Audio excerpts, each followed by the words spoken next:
श्रीमद् भागवत महापुराण चतुर्थ स्कंद अध्याय 31। श्रीमद् भागवत महापुराण चतुर्थ स्कंद अध्याय 31।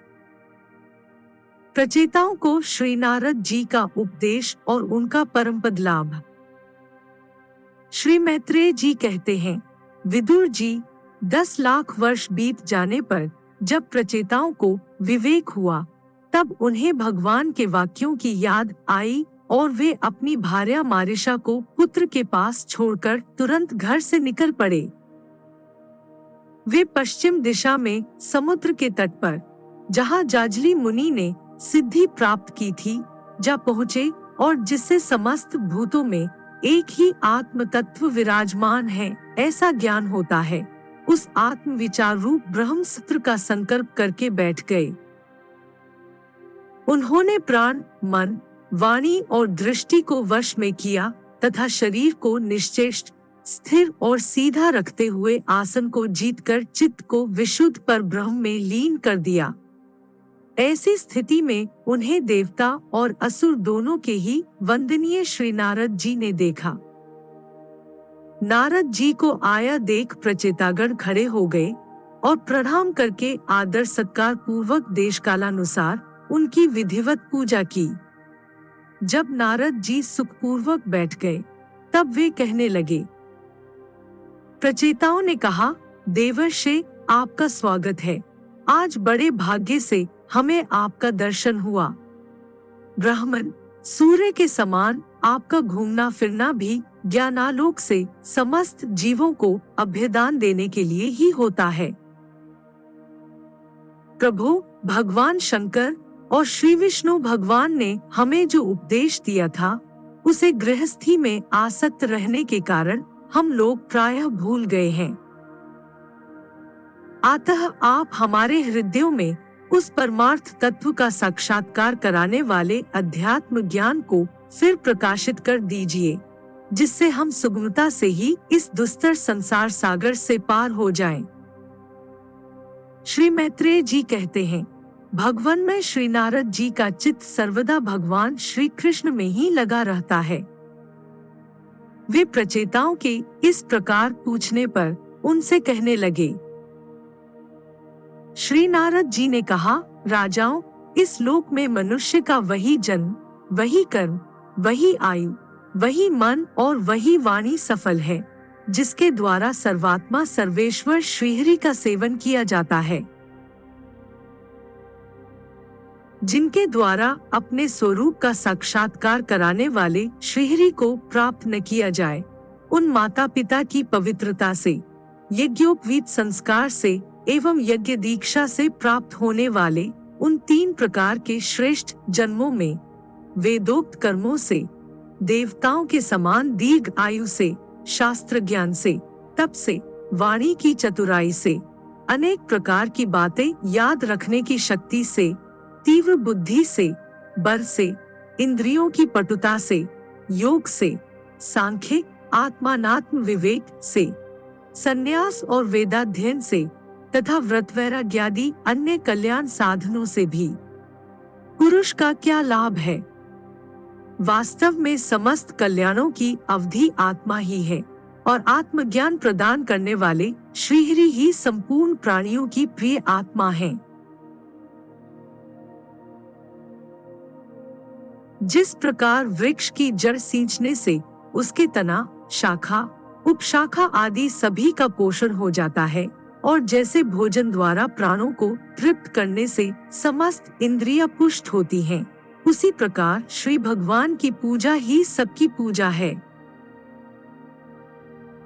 जिस प्रकार वर्षा काल में जल सूर्य के ताप से उत्पन्न होता है और ग्रीष्म ऋतु में उसी की किरणों में पुनः प्रवेश कर जाता है, तथा जैसे समस्त चराचर भूत पृथ्वी से उत्पन्न होते हैं और फिर उसी में मिल जाते हैं, उसी प्रकार चेतनात्मक यह समस्त प्रपंच श्रीहरि से ही उत्पन्न होता है और उन्हीं में लीन हो जाता है।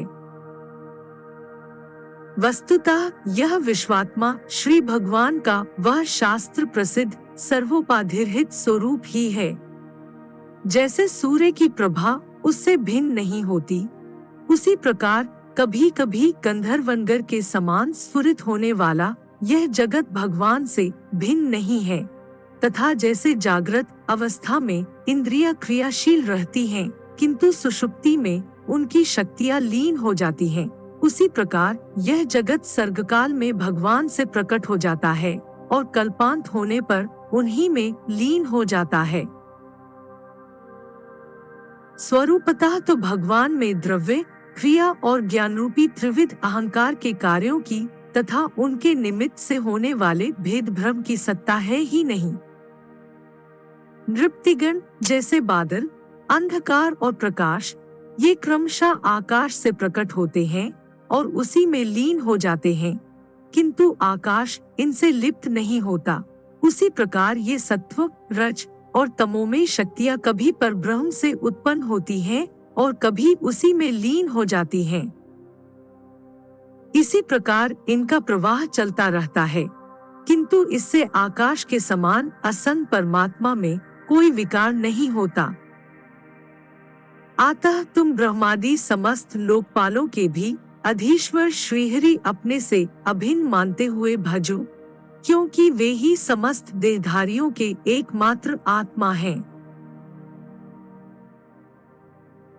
वे ही जगत के निमित्त कारण काल, उपादान कारण प्रधान और नियंता पुरुषोत्तम हैं, तथा अपनी काल शक्ति से वे ही इस गुणों के प्रवाह रूप प्रपंच का सहार कर देते हैं।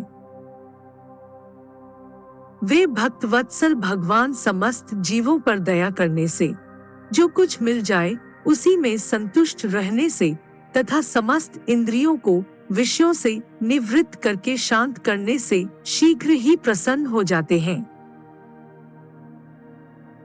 कुतृष्णा आदि सब प्रकार की वासनाओं के निकल जाने से जिनका अंतःकरण शुद्ध हो गया है, उन संतों के हृदय में उनके निरंतर बढ़ते हुए चिंतन से खींचकर अविनाशी श्रीहरि आ जाते हैं और अपनी भक्ताधीनता को चरितार्थ करते हुए हृदयाकाश की भांति वहां से हटते नहीं। भगवान तो अपने को भगवान को ही सर्वस्व मानने वाले निर्धन पुरुषों पर ही प्रेम करते हैं, क्योंकि वे परम रसज्ञ हैं। उन अकिंचनों की अनन्याश्रया अहेतु की भक्ति में कितना माधुर्य होता है, इसे प्रभु अच्छी तरह जानते हैं।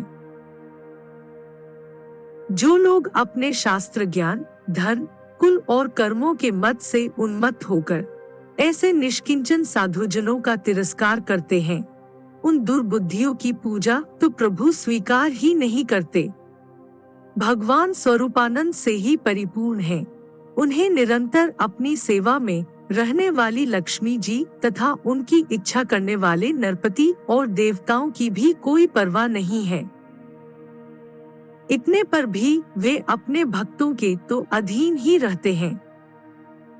अहो, ऐसे करुणा सागर श्रीहरि को कोई भी कृतज्ञ पुरुष थोड़ी देर के लिए भी कैसे छोड़ सकता है। श्री मैत्रेय जी कहते हैं, विदुर जी, भगवान नारद ने प्रचेताओं को इस उपदेश के साथ साथ और भी बहुत सी भगवत संबंधी बातें सुनाई। इसके पश्चात वे ब्रह्मलोक को चले गए। प्रचेतागण भी उनके मुख से संपूर्ण जगत के पापरूपी मल को दूर करने वाले भगवत चरित्र सुनकर भगवान के चरण कमलों का ही चिंतन करने लगे और अंत में भगवत धाम को प्राप्त हुए। इस प्रकार आपने जो मुझसे श्री नारद जी और प्रचेताओं के भगवत कथा संबंधी संवाद के विषय में पूछा था, वह मैंने आपको सुना दिया। श्री शुकदेव जी कहते हैं, राजन, यहाँ तक स्वयंभुव मनु के पुत्र उत्तानपाद के वंश का वर्णन हुआ, अब प्रियव्रत के वंश का विवरण भी सुनो। राजा प्रियव्रत ने श्री नारद जी से आत्मज्ञान का उपदेश पाकर भी राज्य भोग किया था तथा अंत में इस संपूर्ण पृथ्वी को अपने पुत्रों में बांटकर वे भगवान के परमधाम को प्राप्त हुए थे।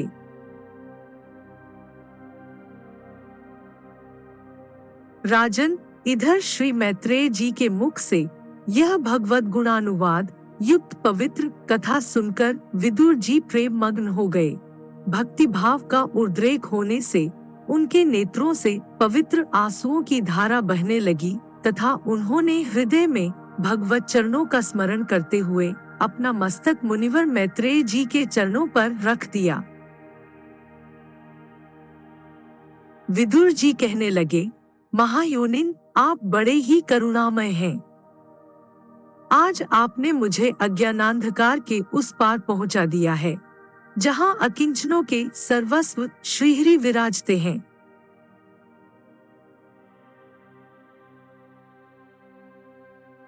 श्री शुकदेव जी कहते हैं, मैत्रेय जी को उपर्युक्त कृतज्ञता सूचक वचन कहकर तथा प्रणाम कर विदुर जी ने उनसे आज्ञा ली और फिर शांतचित्त होकर अपने बंधुजनों से मिलने के लिए वे हस्तिनापुर चले गए। राजन, जो पुरुष भगवान के शरणागत परम भागवत राजाओं का यह पवित्र चरित्र सुनेगा, उसे दीर्घ आयु, धन, सुयश, क्षेम, सद्गति और ऐश्वर्य की प्राप्ति होगी।